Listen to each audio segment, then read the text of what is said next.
ఈ ఫైట్ తీవ్ర రూపంగా కనబడుతుంది తప్ప అసెంబ్లీలో మాట్లాడే పరిస్థితి లేనట్టుగా మారింది. ఎందుకంటే అసెంబ్లీకి ప్రతిపక్ష వైసీపీ పార్టీ వెళ్ళదు, మాట్లాడదు. సరే, తన అంశాలు తన వివాదాలు ఏమున్నాయో జస్ట్ వెళ్ళి అటెండెన్స్ వేయించుకొని జగన్మోహన్ రెడ్డి గారు అండ్ టీం 11 మంది బయటకు వచ్చి ప్లకార్డులు పట్టుకున్నారు తప్ప అసెంబ్లీ లాంటి చోట ఎమ్మెల్యేలుగా ఉన్నవాళ్ళు ఎవరు కూడా అది కల్తీనే విషయం కావచ్చు, లేదా మెడికల్ కాలేజ్ విషయం కావచ్చు, మాట్లాడాల్సిన చోట అసెంబ్లీ సాక్షిగా మాట్లాడలేదు.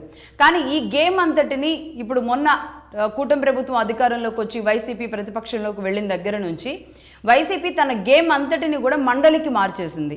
ఎందుకంటే మండలిలో 32 మంది మాకున్నారు కాబట్టి మండలిలోనే మాట్లాడతాం, ఇక్కడ సంఖ్య లేదు కాబట్టి మాట్లాడమా అన్నట్టుగా ఒక రాజకీయ కోణం అయితే వైసీపీ ప్రదర్శిస్తున్న తీరు కనబడుతుంది. ఇది ప్రతిపక్షంగా వైసీపీని మొదటి నుంచి కూడా ఎందుకు 11 మంది ఎందుకు అసెంబ్లీకి వెళ్లరు అని ప్రశ్నిస్తున్న విధానం. రైట్, ఇక మండలి విషయానికి వస్తే మండలి మాత్రం చాలా హాట్గా నడుస్తుంది. నిజానికి ప్రజలకు కావాల్సింది అదే. ప్రతిపక్షం ఏం అడుగుతుంది, అధికార పార్టీ ఏం చెబుతుంది, ఏ విషయంలో ఎవరు రాద్ధాంతం చేస్తున్నారు, ఇది రాద్ధాంతానికి పరిమితం చేసి సభను ముందుకు నడవనీయకుండా చేస్తున్నారా, ఇలాంటి అంశాలు ఖచ్చితంగా అందరూ మాట్లాడతారు. కాబట్టి అసెంబ్లీ సమావేశాల కంటే ఈరోజు ఆసక్తి మండలి సమావేశాల మీద ఎక్కువగా కనబడుతుంది. మండలిలో వైసీపీ ఒకే ఎజెండాను ఎంచుకున్నట్టుగా కనబడుతుంది.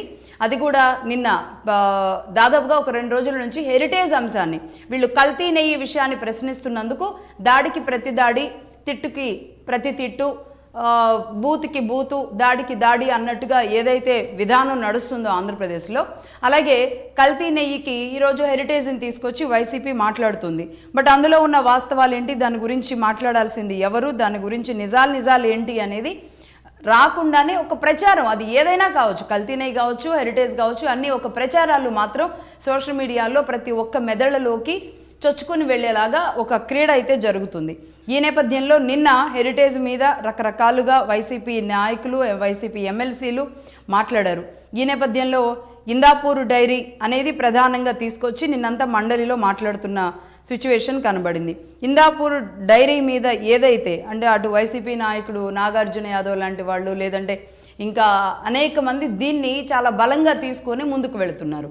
అంటే ఇక్కడ హెరిటేజ్ని టార్గెట్ చేసి వైసీపీ ఈరోజు వెళ్తుంది. సరే, దీని మీద అడగడానికి లేదంటే రాజ్యాంగబద్ధంగా వివరాలు తెలుసుకోవడానికి ఒక సంస్థ మీద ఒక ఆరోపణ చేయడానికి ఏదైనా ఆధారాలు ఉండాలి. బట్ ఆధారాల విషయంలో కాకుండా అనేక రకాలుగా యుద్ధం నడుస్తున్న పరిస్థితి కనబడుతుంది. ఈ నేపథ్యంలో టీటీడీ కూడా ఆరోపణ ఏంటి, దానికి వాస్తవం ఏంటి అనే దాని మీద ఒక ప్రెస్ రిపోర్ట్ కూడా రిలీజ్ చేసిన సిచ్యువేషన్ కనబడుతుంది. అసలు ఇందాపూర్కి ఇచ్చామా లేదా, ఎందుకు ఇవ్వాల్సి వచ్చింది అన్న విషయాన్ని కొత్తగా ఇప్పుడు టీటీడీ చెబితే కానీ, టీటీడీ చెప్పిన తర్వాత ఓకే ఇందాపూర్ అనే అంశం కూడా ఇందులో ఉంది అనేది తెర మీదకి వచ్చింది.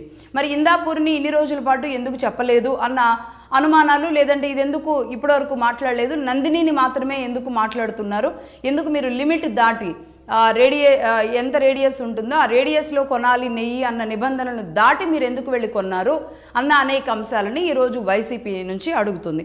రైట్, దీని గురించి మాట్లాడదాం. బండారు వంశీ గారు ఉన్నారు, టీడీపీ నాయకులు. నమస్తే అండి వంశీ గారు. వంశీ గారు నమస్తే. కిషన్ గారు ఉన్నారు, వైసీపీ నాయకులు. కిషన్ గారు నమస్తే. నమస్కారం లక్ష్మి గారు. నమస్తే అండి. నమస్తే అండి. సత్యమూర్తి